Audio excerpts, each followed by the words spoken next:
Hello friends, I hope you all are doing great. Class 6 NCERT polity में अब तक हमने लास्ट वीडियो में देखा था रूरल एडमिनिस्ट्रेशन के बारे में। गांव में जो प्रशासनिक कार्य होता है वो कैसे होता है। आज हम स्टार्ट करने वाले हैं लेसन 7 अर्बन एंड एडमिनिस्ट्रेशन। जो शहरी इलाकों में जो प्रशासनिक कार्य होता है किस प्रकार होता है ये हम देखने की कोशिश करेंगे।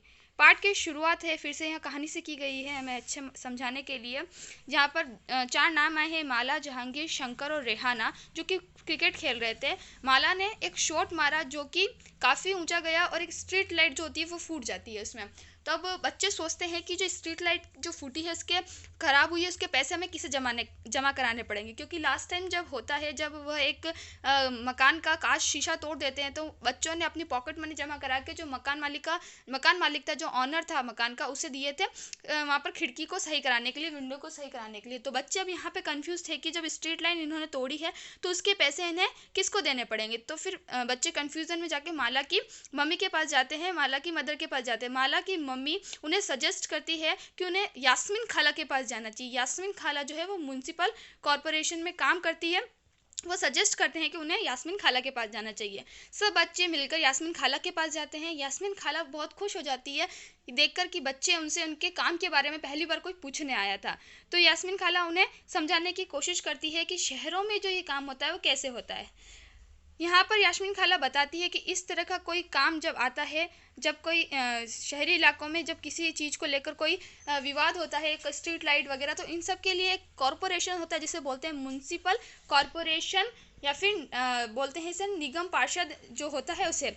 यह एक ऑर्गेनाइजेशन होता है जिसे बोलते हैं म्यूनसिपल कॉरपोरेशन, नगर निगम बोलते हैं, जो कि टेक केयर करता है स्ट्रीट लाइट को, गार्बेज कलेक्शन, वाटर सप्लाई और स्ट्रीट को क्लीन करना। मतलब कि शहरी इलाकों में स्ट्रीट लाइट जो होती है उसका रख रखाव करना, कचरों का कलेक्शन करना, वाटर सप्लाई देखना कि सही आ रही है नहीं आ रही है, मार्केट को क्लीन करना, पार्क्स वगैरह को बनाना, उनको क्लीन करना, ये सभी जो काम होता है वो किसका होता है? म्यूनसिपल कॉरपोरेशन या फिर नगर निगम का होता है। Municipal corporation is also responsible for ensuring that disease do not break out in city. मतलब कि वह हाइजीन रखने का काम करता है, साफ सफाई स्ट्रीटों में, गलियों में, शहरों की जितनी भी सड़कें वगैरह को साफ सफाई रखने का काम होती है। और ये भी रेस्पॉन्सिबिलिटी होती है नगर निगम की, म्यूनसिपल कॉरपोरेशन की, कि वो कोई भी डिजीज़ जो है वो ना फैले, गंदगी की वजह से कोई भी डिजीज़ जो है वो ना फैले सिटी में। ये जो also runs school, hospital, dispensaries, make gardens and maintains them. मतलब कि स्कूल बनाना, हॉस्पिटल बनाना, डिस्पेंसरी बनाना, उनका गार्डन बनाना, उन सबको चलाना, उनका मेंटेनेंस रखना, देखभाल करना, ये सभी काम जो होता है वो होता है म्यूनसिपल कॉरपोरेशन का, नगर निगम का, शहरी इलाकों में। स्मॉलर टाउन में जो होता है उसे म्यूनसिपल काउंसिल कहा जाता है। हमने जो ये स्टोरी पढ़ी है यह पुणे की है। पुणे जो है वो बड़ा शहर है, बड़े शहर के लिए तो म्यूनसिपल कॉरपोरेशन होता है, लेकिन अगर वही शहर अगर छोटा है तो उसके लिए टर्म आती है म्यूनसिपल काउंसिल। बड़े शहरों के लिए तो आता है म्यूनसिपल कॉरपोरेशन, और बड़े छोटे शहरों के लिए आता है वही म्यूनसिपल काउंसिल। फिर आगे इस कहानी में दिया गया है वार्ड काउंसलर और एडमिनिस्ट्रेशन स्टाफ, निगम पार्षद एवं प्रशासनिक कर्मचारी के बारे में। क्या होता है समझते हैं। City is divided, different ward and ward council get elected. जैसे कि हमने पंचायती राज में पढ़ा था कि जो एक ग्राम पंचायत होती है उसमें भी कई वार्ड में डिवाइडेड होती है और वार्ड का एक पंच होता है जिसे वार्ड पंच बोलते हैं। इसी प्रकार सिटी भी डिफरेंट वार्ड्स में डिवाइड होती है। उसका जो वार्ड का जो हेड होता है वो होता है वार्ड काउंसलर, जिसे हम बोलते हैं पार्षद, जो कि इलेक्टेड होता है। जैसे गांव में वार्ड पंच होता है उसी प्रकार शहरी इलाकों में होता है पार्षद, जो कि इलेक्टेड होता है जनता द्वारा, उसी तरीके से जैसे गांव में होता है सेम। ये कोई भी कॉम्प्लिकेटेड डिसीजन लेने होते हैं जो कि सिटी को अफेक्ट करता है, वो लिया जाता है काउंसलर्स कमिटी और जो डिबेट इश्यू। मतलब कि अगर सिटी लेवल पे कोई भी मुद्दा आया है, कोई भी डिसीजन लेना है कोई भी कॉम्प्लिकेशन का, तो वो लिया जाता है सभी वार्ड काउंसलर के मीटिंग द्वारा। मतलब उस शहर में जितने भी वार्ड काउंसलर हैं उन सब की मीटिंग द्वारा वो जो डिसीजन लिया जाएगा। जैसे example, bus stand need to be improve. अगर किसी सिटी में बस स्टैंड को इम्प्रूव करने की ज़रूरत है तो उसके बारे में जो डिसीजन लिया जाएगा वो वार्ड काउंसलर की टीम के द्वारा दिया जाएगा। मतलब उस सिटी में जितने भी वार्ड काउंसलर होंगे, जितने भी वार्ड के जो वार्ड काउंसलर होंगे, पार्षद होंगे, उन सब की मीटिंग होगी और उसके द्वारा लिया जाएगा। क्राउडेड मार्केट प्लेस हो गया, need to be have garbage. तो अगर सिटी लेवल पे कोई मुद्दा होता है तो उन सब का डिसीजन उन वार्ड काउंसलर की मीटिंग के द्वारा लिया जाता है। लेकिन इसी प्रकार अगर किसी वार्ड में कोई बात हो रही है, किसी वार्ड में कोई डिसीजन लेना है, तो वो सिर्फ पार्षद के द्वारा, अकेले पार्षद के द्वारा लिया जाता है। उसके लिए पूरे वार्ड काउंसलर की मीटिंग की आवश्यकता नहीं होती है। जैसे लिखा है, when the problem are within the ward then the people who live in the ward can contact their councillor. अगर किसी वार्ड में कोई प्रॉब्लम है, किसी वार्ड के लोगों को कोई इशू है, कोई मुद्दा है, तो वो सीधा जाकर अपने वार्ड काउंसलर, अपने पार्षद के पास जाकर रिपोर्ट कर सकते हैं, उन्हें बता सकते हैं कि उन्हें क्या प्रॉब्लम है। While the councillor of committee and councillors decide issues, commissioner and administration staff implement this. मतलब कभी कोई मुद्दा आया, उन पर साहब ने डिसीजन ले लिया कि हाँ ये करना चाहिए, ये नहीं करना चाहिए, तो सभी काउंसलर ने डिसाइड तो कर लिया कि क्या करना चाहिए, लेकिन उसको इम्प्लीमेंट करने का काम, यानी लोगों तक उन सबको मुहैया कराने या लागू करने का जो काम होता है वो किसका होता है? कमिश्नर एंड एडमिनिस्ट्रेशन स्टाफ का, यानी कि जो प्रशासनिक जो अधिकारी होते हैं उन सभी का काम होता है उन सबको इम्प्लीमेंट करने का। और जो डिसीजन लेने का काम होता है वो किसका होता है? कमिटी ऑफ काउंसलर्स का। जो कमिश्नर और एडमिनिस्ट्रेशन स्टाफ होता है ये अपॉइंटेड होता है, मतलब कि ये इलेक्टेड नहीं होते हैं, जबकि काउंसलर जो होता है वो इलेक्टेड होता है। काउंसलर जो पार्षद होता है वो जनता के द्वारा वोटिंग सिस्टम के द्वारा चुना जाता है, जबकि कमिश्नर और एडमिनिस्ट्रेशन स्टाफ जो होता है वो गवर्नमेंट द्वारा अपॉइंटेड होता है। विभिन्न जो अलग अलग यूपीएससी और जो भी स्टेट लेवल पे जो परीक्षाएं होती है उसको पास करके उनका अपॉइंटमेंट होता है। इसके बाद आता है फाइनेंस फॉर म्युनिसिपल कॉरपोरेशन। अब म्युनिसिपल कॉरपोरेशन इतने काम तो करती है, लेकिन उनका फाइनेंस फंड कहाँ से आता है? जैसे हमने पंचायती राज में भी देखा था कि उनका फंड कहाँ से आता है, इसी प्रकार हम म्युनिसिपल कॉरपोरेशन में पढ़ेंगे नगर निगम के लिए फंड कहाँ से आता है। सबसे पहले तो जो भी सर्विस जो होती है, कलेक्ट टैक्सेस, सबसे पहला जो उसमें भी हमने पढ़ा था पंचायती राज में, सबसे मेजर जो इनका इनकम सोर्स होगा वो होगा टैक्स। जो भी जनता उस सिटी में रह रही है, जो भी वो टैक्सेस भरेंगे अलग अलग, उन सब वो जो टैक्सेस होगा वो होगा इनका मेजर सोर्स फाइनेंस का। Tax is a sum of money that people pay government for the service the government provide. अब टैक्स क्या होता है?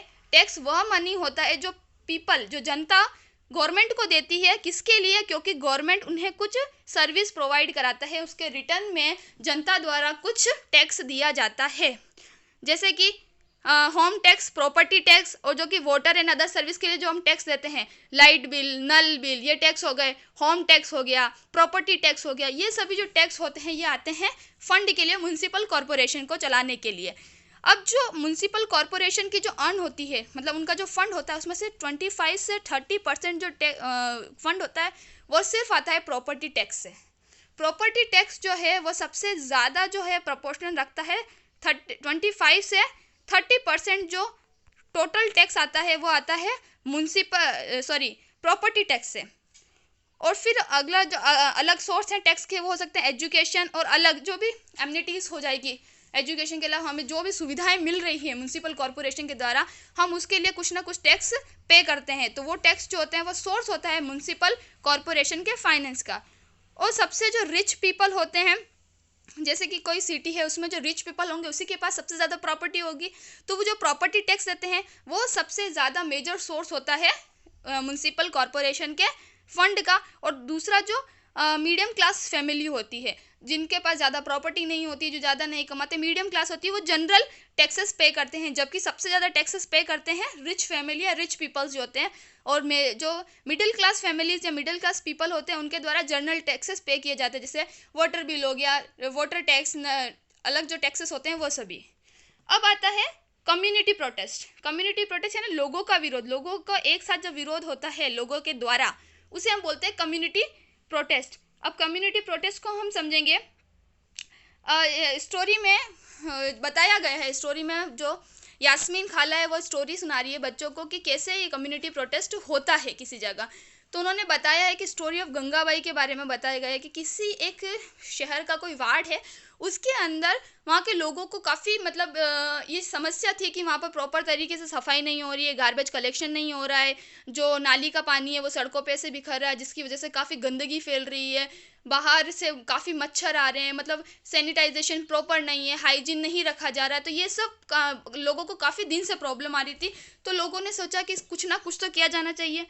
तो लोगों ने वहाँ एक गंगाबाई नाम की, तो उनके नेतृत्व में, वो सबसे हेड थी, उनके नेतृत्व में कई लोग, कई आदमी, कई औरत उनके साथ जुड़े और उन्होंने डिसाइड किया कि वे जो है पार्षद के घर के बाहर जाके धरना देगी, क्योंकि उन्होंने पार्षद को चुना था वोट द्वारा। तो उनका हक होता है कि वो पार्षद को बोले कि हमारे जो वार्ड है उसके अंदर प्रॉपर जो फैसिलिटी मिलनी चाहिए वो हमें नहीं मिल रही है, तो उससे मुहैया कराने का या प्रॉपर उन सभी को प्रोवाइड कराने का काम होता है पार्षद का। तो फिर वो सब जाकर पार्षद के पास गए।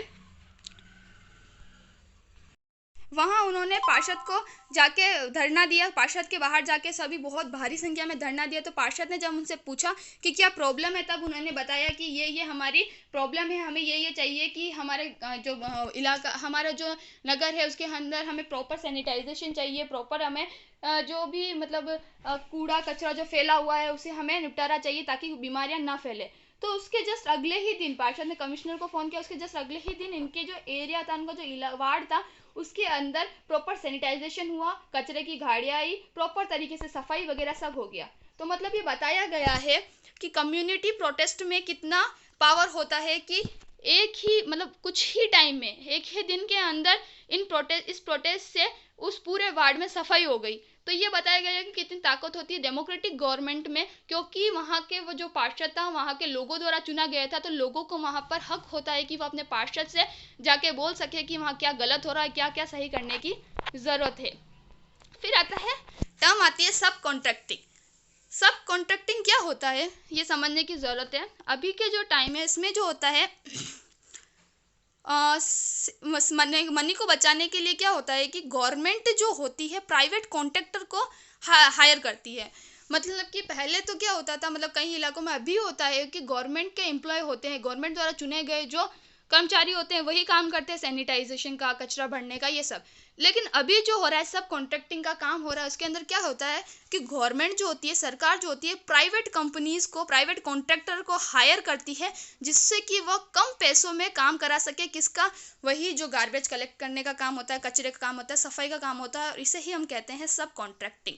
मतलब गवर्नमेंट कॉन्ट्रैक्ट पर देती है वो काम प्राइवेट कॉन्ट्रैक्टर को कुछ टाइम के लिए कम पैसों में, जिससे कि गवर्नमेंट का पैसा भी बच रहा है।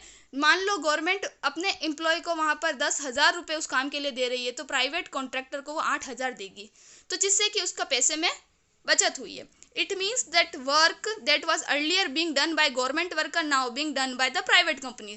पहले जो गवर्नमेंट वर्कर के द्वारा काम किया जाता था वो अब प्राइवेट कंपनी के द्वारा किया जाता है। अब ये जो गवर्नमेंट कॉन्ट्रैक्टर या वर्कर के पास जो काम होता है ये टेम्पररी बेस पे होता है। मतलब गवर्नमेंट वर्कर जो होते हैं वो तो परमानेंट होते हैं, लेकिन जो ये प्राइवेट कॉन्ट्रैक्टर होते हैं टेम्पररी होते हैं। गवर्नमेंट कुछ पर्टिकुलर टाइम के लिए उनके लिए बाउंड होती है, उसके बाद वो बाउंडेशन ख़त्म हो जाती है। इसका लिए काम, और ये एक रीज़न भी हो सकता है कि collecting garbage is also dangerous job. मतलब कि कचरा इकट्ठा करना, प्रॉपर सैनिटाइजेशन करना काफ़ी डेंजरस होता है, क्योंकि कई बार उनके अंदर काफ़ी ऐसे हानिकारक गैसें हो जाती है, हानिकारक जो भी जीवाणु विषाणु होते हैं, जो कि जो सैनिटाइजिंग करने वाला जो व्यक्ति है उसके लिए काफ़ी ज़्यादा हार्मफुल होती है उसकी बॉडी के लिए। और कई बार उन जो वर्कर्स हैं उनको प्रॉपर उस प्रकार का कॉस्ट्यूम, उन प्रकार की गाइडेंस नहीं दी जा सकती है कि वो कैसे उससे बच सकें। तो इस प्रकार इनकी केयर करने के लिए, इंजरी से बचाने के लिए भी ये सब किया गया है। आज की वीडियो में इतना ही। Thank you for watching this video.